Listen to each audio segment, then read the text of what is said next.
ওমর রাদিয়াল্লাহু আনহুর ইসলামের ধর্ম গ্রহণ করার ঘটনা অনেক জনের মুখ থেকে আপনি হয়তো শুনেছেন বন্ধু, কিন্তু রে বন্ধু আজকে আমি নতুন করে আজকে তোমার এই ঘটনাটা শোনাইয়া দিব।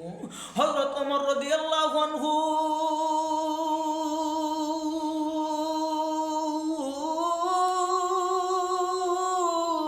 আরা বন্ধু, হযরত ওমর রাদিয়াল্লাহু আনহু একদিন বসেছিলে ভাবতেছিলেন এবার দেখবো আমি অলিতে গলিতে ওই তাঁবুর ভিতরে যাব, মদিনার আন্তে প্রান্তে মক্কার আন্তে প্রান্তে। আরা বন্ধু, হযরত ওমর রাদিয়াল্লাহু তালাশ করার জন্য গেলেন। দেখবেন যে আমার এলাকায় কোন কোন ব্যক্তিগুলো না খাইয়া আছে, কোন কোন ব্যক্তিগুলো কোন অবস্থায় আছে, এইটা দেখার জন্য ওমর রাদিয়াল্লাহু আনহু একটু সামনের দিকে গেলেন। মক্কার প্রান্তে যাওয়ার পরে একটা গ্রামের ভিতরে ঢুকলেন। আরে বন্ধু, হযরত ওমর রাদিয়াল্লাহু আনহু ঢুকিয়া দেখতে পারলেন একটা তাঁবুর ভিতরে কান্নার আওয়াজ, একটা তাঁবুর ভিতরে কেমন যেন কান্নার আওয়াজ। আরে বন্ধু, ওই তাঁবুর ভিতরে সন্তানগুলো কেমন করে যেন কান্না করে ডাকতে বলেন, মাগো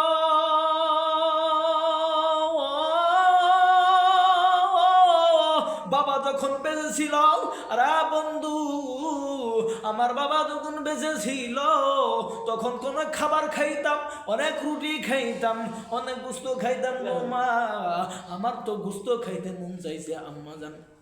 ও মা, কেনার মতন তো কোনো বুদ্ধি নাই। তবে আমাদের এই জায়গায় যে রাজকীয় বাদশা হযরত ওমর, সে কেমন বাদশা, সে তো আমাদের খবর নেই না, সে তো আমাদের খোঁজ খবর নেয় না। আমরা কোন হালতে আছি একটা বারও দেখার জন্য আসে না। এ বন্ধু, হযরত ওমর রাদিয়াল্লাহু আনহু এই কথা শোনার পরে বাড়ির দিকে গেলেন। বাড়িতে যাওয়ার পরে আটার বস্তা নিজের পিঠে করিয়া নিয়া, আরে বন্ধু নিজের পিঠের ভিতরে আটার বস্তা খান নেওয়ার পরে, এবার কিছু মাংস নেওয়ার পরে কিছু গোশত আর আটার বস্তা ঘাড়ে করিয়া কোনো কর্মচারীর পিঠের উপর দেয় নাই, কোনো কর্মচারীর পিঠের উপর দেয় নাই। আর আমার দেশের সোনার বাংলার যে নেতা খেতা, এই নেতা ঘুতা গেলে কেমন করে নিজে নিজে অহংকার করে নিজের গলির ভিতরে, নিজের ডোলের ভিতরে গমের বস্তা আটার বস্তা ঢুকায়। আরে বন্ধু, হযরত ওমর তো সেই রকম মানুষ না।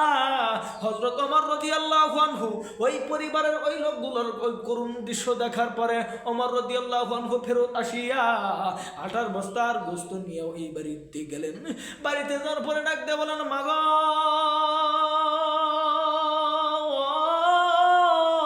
আইনান আটার বস্তা, আইনান গোশত, আপনার সন্তানের কান্না আমি শুনেছিলাম। এই কথা শোনার পরে উবার ওই বৃদ্ধ মহিলাটা মনে মনে চিন্তা করলো, হয়তো ওমর রাদিয়াল্লাহু আনহু যেই রকম রাগী মানুষ। এবার ভাইরা আমার বন্ধুরি, হযরত ওমর যেই রকম রাগী মানুষ, এই ওমর তো আমার সন্তানের কথা শুনছে, হয়তো আমার সন্তানের গলার থেকে কাল্লাটা আলাদা করিয়ে দিবে। এইবার ওমর রাদিয়াল্লাহু আনহু ডাক দিয়ে বলেন, মাগো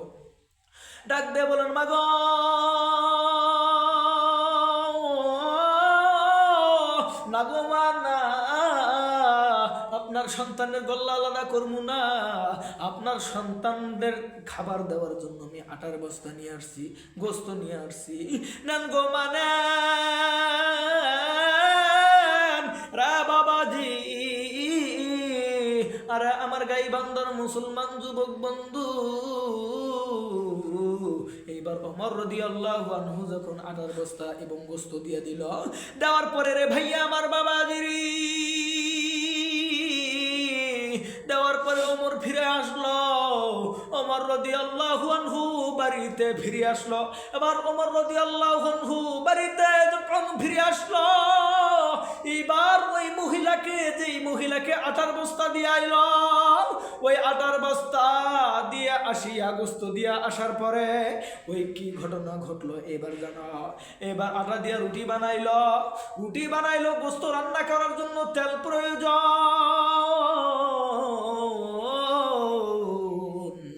তেল আনার জন্য একটা মহিলার কাছে গেল তেল কর্জ করার জন্য। আরে বন্ধু রে, খুব খেয়াল করে কথাগুলো শোনা যায় বন্ধু। এইবার যখন ওই বৃদ্ধ মহিলা একটা বাড়িতে গিয়া ডাক দিয়ে বলেন, আম্মা গো, বাড়িতে কেউ কি আসেননি? আমার একটা বাটি তেল কর্জ দিয়া দেন। এবার এই কথা বলার পরে ঘর থেকে জবাব আসলো, কে ডাকতেছেন, কি দরকার? এইবার ওই ঘরের থেকে শোনার পরে ওই মহিলা ডাক দিয়ে বলেন, মা গো, আপনি আমার একটু তেল দিয়ে দেন। আমার সন্তানদেরকে অনেকদিন ধরে গোস্ত রান্না করে খাওয়াইতে পারি না, আজকে একটু গোস্ত ওমর দিয়ে গেছে এবং আটার বস্তা দিয়ে গেছে, রুটি বানাইছি, মা একটু তেল কর্জ দেন। তেল কর্জ দিলে ওই তেলটা দিয়ে আমি একটু গোস্ত রান্না করে আমার সন্তানদের খাওয়াবো। এবার যেই মহিলার কাছে তেল কর্জ চাইলো, ওই মহিলা ডাক দিয়ে বলেন, মা গো, তেল দিতে পারি, একটা শর্ত আছে। কি শর্ত? শর্ত হলো, তুমি যে তেল কর্জ নিবা আমাকে কয়েন নিতে হইব, তুমি তেলটা কখন আবার দিবা। কথা বুঝলেন? এবার যখন তেল কর্জ নেন, বললো যে আগামীকাল সন্ধ্যা বেলা ডোবার আগে আগে আমি তোমার কাছে তেল পৌঁছে দিন। আচ্ছা ঠিক আছে।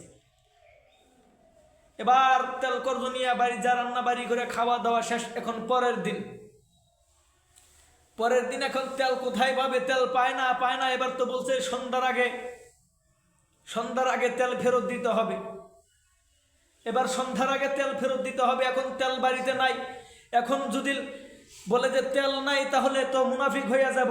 এখন ওই মহিলার একটা আয়াত মনে পড়ছে, ইয়াকা নাবুদু ওয়া ইয়াকা নাস্তাইন, ইয়াকা নাবুদু ওয়া ইয়াকা নাস্তাইন। আল্লাহ বলেন, আমি আল্লাহর কাছে ধৈর্য ধরো এবং সাহায্য প্রার্থনা করো। যে আল্লাহ দেয় ওই আল্লাহ আবার ফেরত নাই রে বন্ধু। এইবার ওই মা তেলগুলো নিয়ে বাড়িতে গেল। বাড়িতে যাওয়ার পরে রান্না বাড়ি করিয়া সন্তানদেরকে খাবার খাওয়াইলো। পরের দিন সকালে, আরে বাবাজি,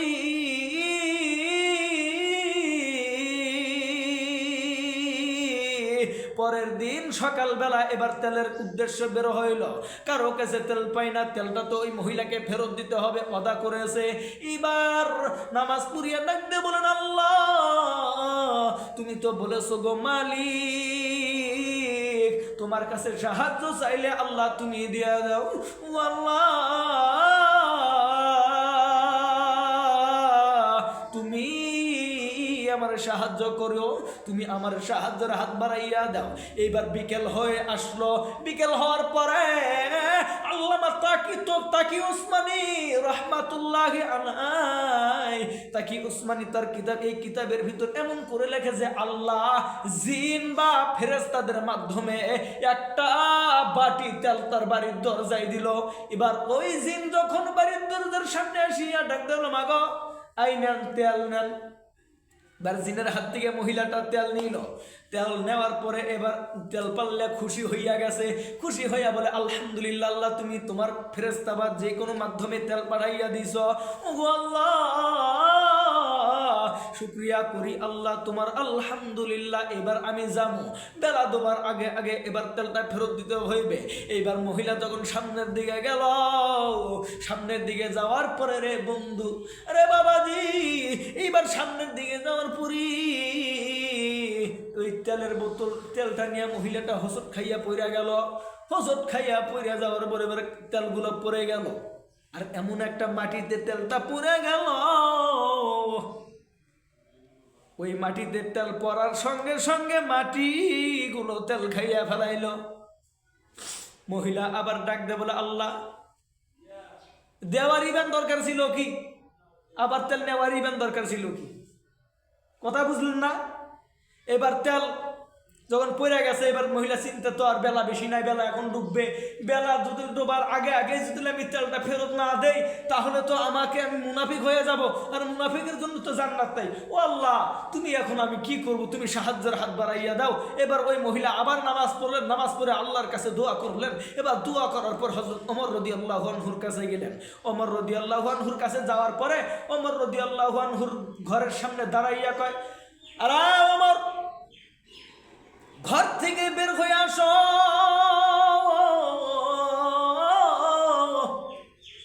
হযরত ওমর রাদিয়াল্লাহু আনহু ঘর থেকে বের হয়ে এসে ডাক দিয়ে বলেন, মা গো, কি হইল মা? আপনি বলেন না কি হয়েছে, একটু বলেন না।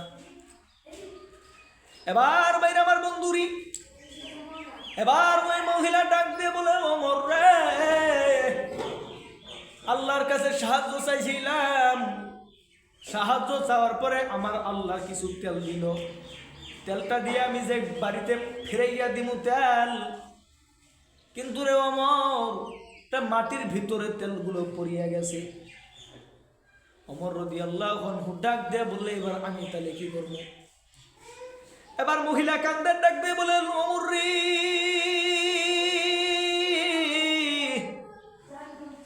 আরে ওমর, তোমার তরবারি তুমি নিয়ে আসো, আসার পরে ওই মাটির সাথে তুমি তো কথা কইতে পারবা গো, কথা বলিয়া তেলগুলো দেখো উঠাইতে পারো কিনা। এইবার এই কথা শোনার পরে ওমর ডাক দিয়ে বললেন, বিবি, ডাক দিয়ে বললেন, বিবি গো,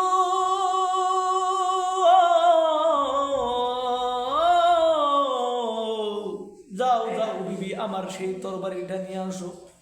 এবার তার বিবি ওমর রাদিয়াল্লাহু আনহুর বিবি তরবারিটা নিয়ে আসলো। তরবারিটা নিয়ে আসিয়া ওমরের হাতে দিল। ওমর ডাক দিয়ে বলেন, মা গো, কোন জায়গায় তোমার তেল পড়ছে?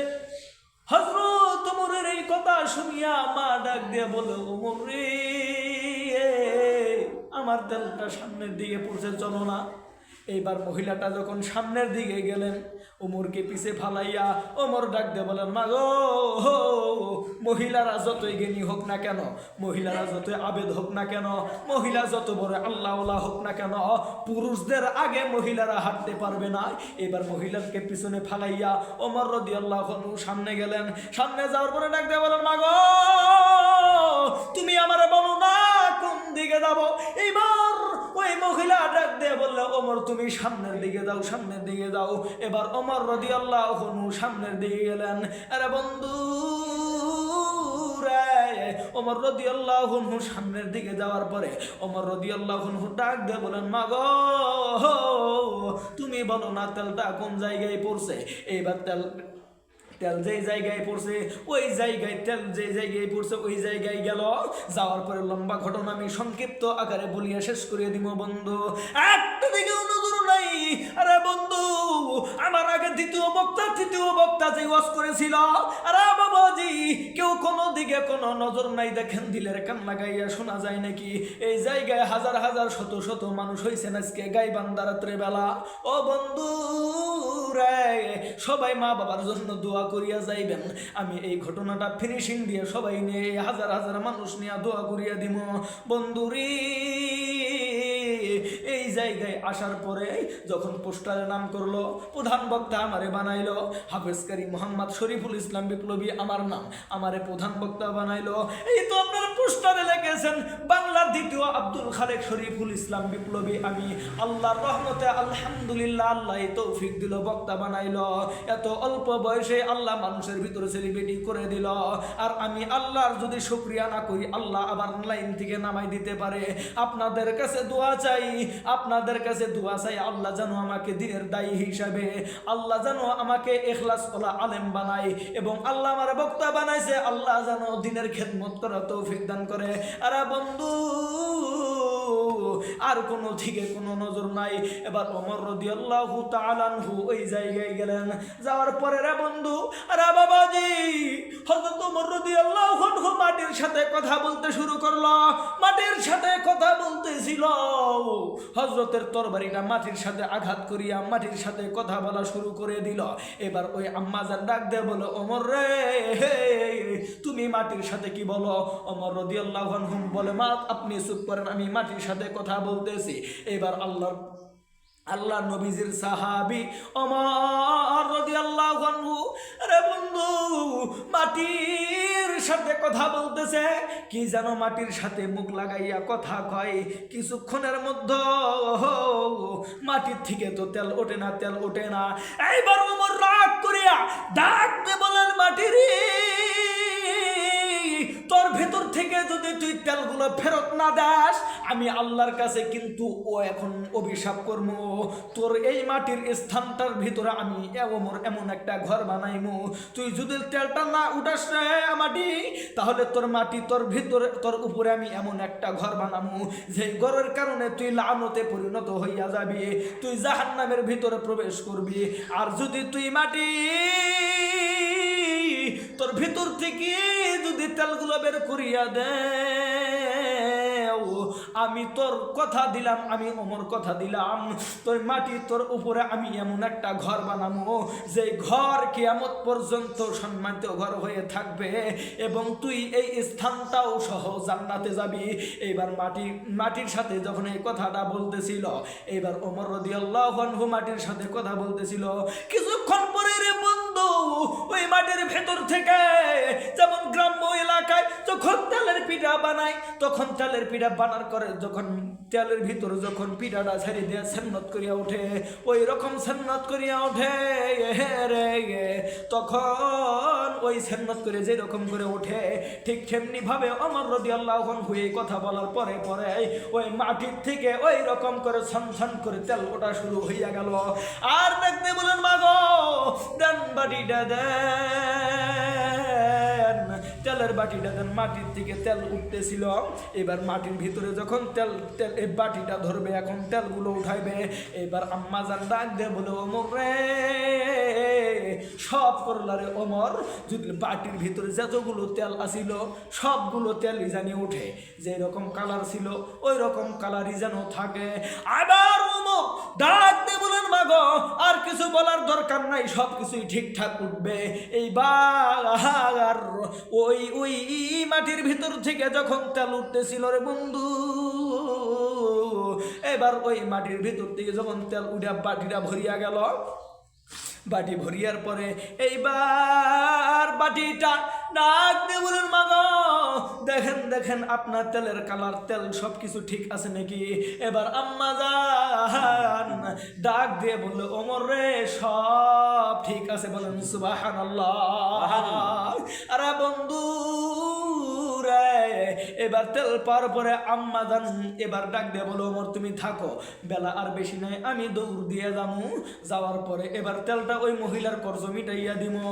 বন্ধু রে, এই কথা বলিয়া যখন দৌড় দিতে ধরল, ওমর রাদিয়াল্লাহু আনহু ডাক দিয়ে বলেন, মাগো দৌড় দিয়ে নামা, আবার পরিয়া তেল পরিয়া যাবে। এইবার যখন ওই তেলের বাটি দিয়ে মহিলা গেল, কিছুক্ষণের মধ্য থেকে ওই জায়গায় থেকে যে এক বাটি তেল উঠল, ওই এক বাটির তেলের বাদেও আরো অনেকগুলো তেল উঠতেই থাকলো, উঠতেই থাকলো, উঠতেই থাকলো। আরে বন্ধু, এইবার ওমর রাদিয়াল্লাহু আনহুর তরবারিটা যখন গোছাইলো, তরবারি গোছাইয়া এবার ওমর যখন যাইতে ধরে, মাটি এবার ডাক দিয়ে বললেন, ওমর রে, তুমি না বললা রে ওমর, তুমি না কথা দিছিলা, আমি তোমারে কথা দিছিলাম রে ওমর, মাটি কথা দিছিলাম তোমার তেল উঠাইয়া দিছি, কিন্তু ওমর তুমি বলেছিলে যে আমি মাটি যদি তেল উঠাইয়া দেই, তাহলে তুমি আমার উপর একটা ঘর বানাইবা। কোন ঘর বানাইবা রে ওমর? ঘর না বানাইয়া যাও কই? ওমর রাদিয়াল্লাহু আনহু ডাক দিয়ে বলেন, মাটি রে, আমি ঘর বানাই মোর বন্ধু, তার আগে আসেন এই ঘর বানাইব। কি ঘর বানাইব, কি ঘর বানাইব, এইটা বলার আগে আমি আবার যেই ঘটনাটা পিছনে রেখে আসছিলাম ওই ঘটনাটা একটু বলে দেব। আমার আল্লাহ পাক রব্বুল আলামিন ডাক দিয়ে বললেন, নবী গো, তামাম পৃথিবীর মানুষগুলো কি আমার পক্ষ থেকে জানিয়ে দেন নবীজি, আমি আল্লাহ পাক রব্বুল আলামিন রব্বে কাবাল আল জালালি ওয়াল ইকরাম গফুর আর গফফার রহমানুর রহিম অভদ্র মানুষগুলোকে ভদ্র বানানোর জন্য, অসভ্য মানুষগুলোকে সভ্য বানানোর জন্য, অসভ্য মানুষগুলোকে সভ্য বানানোর জন্য, বেঈমান মানুষগুলোকে ইমানদার বানানোর জন্য, মদখোর মানুষগুলোকে ভালো বানানোর জন্য, গাঁজাখোর মানুষগুলোকে ভালো বানানোর জন্য দুইটা নিয়ামত, দুইটা বরকত আমি আল্লাহ রাব্বুল আলামিন দুনিয়ার জমিনে প্রেরণ করলাম। নাম্বার 1 আল কোরআন, নাম্বার 2 বিশ্বনবী। আল্লাহ রাব্বুল আলামিন বলেন, নবীজি কোন ব্যক্তি যদি আমি আল্লাহর কোরআনুল কারীমের ডাকে সাড়া দেয়, আমি আল্লাহ তাদেরকে 2টা পুরস্কার দিব। আল্লাহ বলেন, আল্লাহু ইয়াদু ইলাল জান্নাতি ওয়াল মাগফিরা বিইذনিহি ওয়া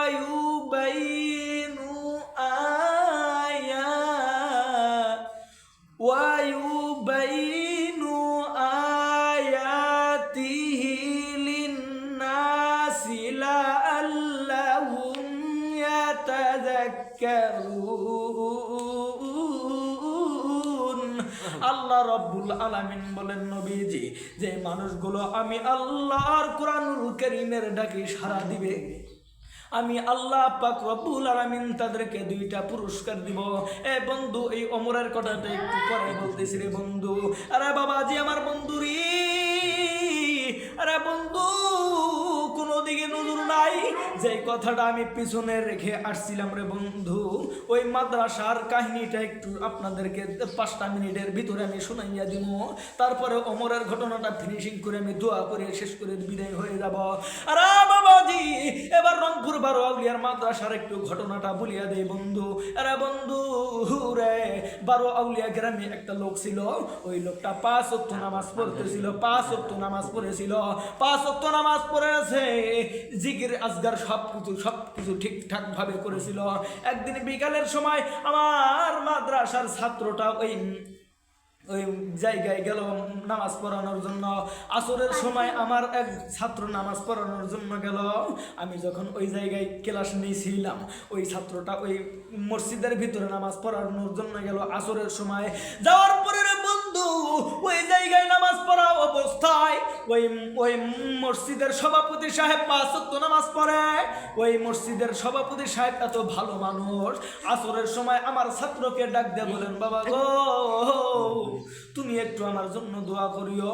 আমার শরীরটা কেমন যেন খারাপ, আমার শরীরের ভিতর কেমন যেন হঠাৎ করে খারাপ লাগতেছিল।